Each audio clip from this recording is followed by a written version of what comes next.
Thank you. Thank you. Thank you, Al. Brothers and sisters. Wow. They bill this as a fireside chat, but it looks more like a bonfire rap to me. I guess I should tell you a little something about myself for those of you who don't know me. I'm from Detroit, the black power capital of America. Some of y'all don't dig the term black power? Well, let me put it this way. I'm from the city from which tan energy emanates. Black power. Of course, a lot of us, even in Detroit, got so hung up on black that power shot clean on past us. I'm also from a small town in the South where I partially grew up, Hamlet, North Carolina. But let's not get into a chauvinistic thing on cities. We're just as oppressed if we're director of the common market on Wall Street as perfecters of common sense in a ghetto in Chicago. My name ain't Frank, but my manner of speaking is. I grew up partially in North Carolina, partially in Detroit, and all the way in poverty. The rooms in our house were so small we had hunchback roaches. I didn't finish high school, but that doesn't mean you shouldn't. Had I finished when I should have, I wouldn't be standing here tonight. I'd be sitting upstairs in my office counting your money. I also was forced to grow up to realize that the Statue of Liberty is actually the statue of lynchery, a beacon of bigotry to those who stare at her two-faced hypocrisy from the rear.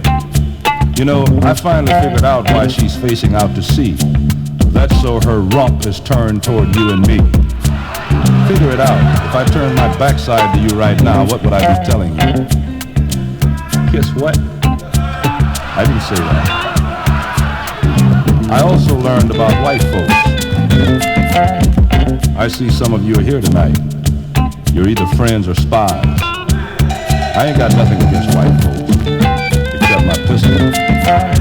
Seriously, I'm opposed to violence. Violently opposed to it. And I believe in integration too, I suppose. We got to be near y'all to watch you. You don't think that's funny? Good, we're even. Because I don't particularly crack up at black oppression. I don't hate white people, I watch them like they watch me. After all, they ain't nothing but people. Though a lot of them don't want to act like it. Some of my best friends are white folks. And I hope they're both here tonight so I can prove it. No, I'm not anti-white, I'm anti-racist, anti-oppression, and pro-humanity. There are more oppressed white folks in this country than anybody else, after all. Most of them are so busy hating you and me, they just don't know it.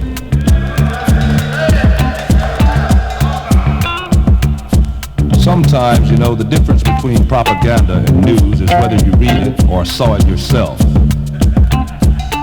Take Nixon's silent majority. One reason they're so silent is they don't know what to say. You read about how many times Nixon's tapes were erased according to testimony a little while back.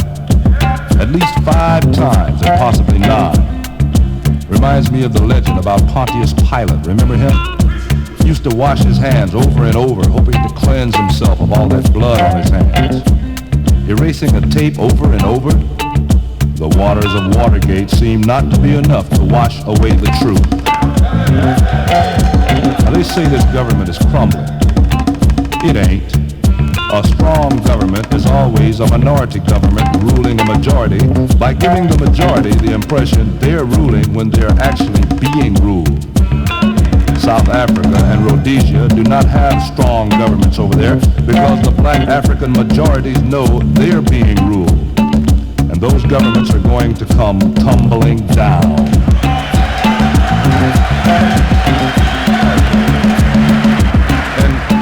And when these fools in the silent majority find out what's really going down, they'll become the violent majority instead of the silent majority. Some of them already are. Remember when the senior citizens marched on Washington a few years back? I was there.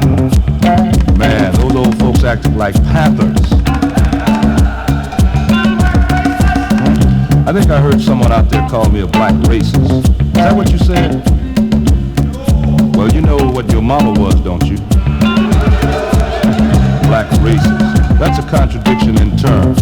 like saying America practices creative destruction. Now, how can you, brother or sister, be a racist? I heard some sisters say, I hope you don't think I'm a black racist. I asked her, now what makes you think you're in a situation equal enough to be a racist? I mean, accepting that term really means you have psychologically accepted a false delusion. The illusion that black folks are free to enforce racism on the racist institutions of this country. You might be prejudiced, but racist. You ain't got the power to be racist. You cannot subjugate another group of people. You're too subjugated yourself. Look at reality. Have you ever lynched anyone? Ever adversely affected the quality of life for white folks or anybody else? You might hurt one individual's feelings, but racist? No way. They live in luxury, we live in ghettos. They drive Volkswagens, some of them have enough money to fill up the trunks with cash. Some of us drive Cadillacs and ain't got enough money to fill up the tank with gas. And that goes back to before the energy crisis. Let me give you a better example.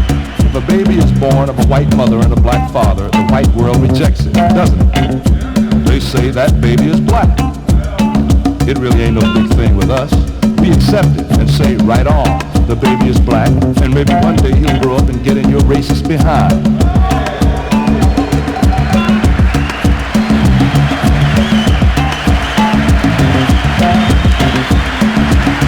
Y'all think about that. You see, I'm a diplomat. A diplomat is a cat who makes someone who does him a favor apologize because they didn't do him a bigger favor. And that's what a black writer friend of mine back in Detroit calls soulless hot sauce. I call it African truth juice, the sperm of the sun. I wish I had more time, and I wish you did too, but I gotta split. Give up yourselves to your brothers and sisters. An old Chinese proverb says a bit of fragrance always clings to the hand that gives you roses. Give each other flowers of truth, love, and unity. And as for material things, remember this. To give what you have much of is good and easy. To give what you have not much of is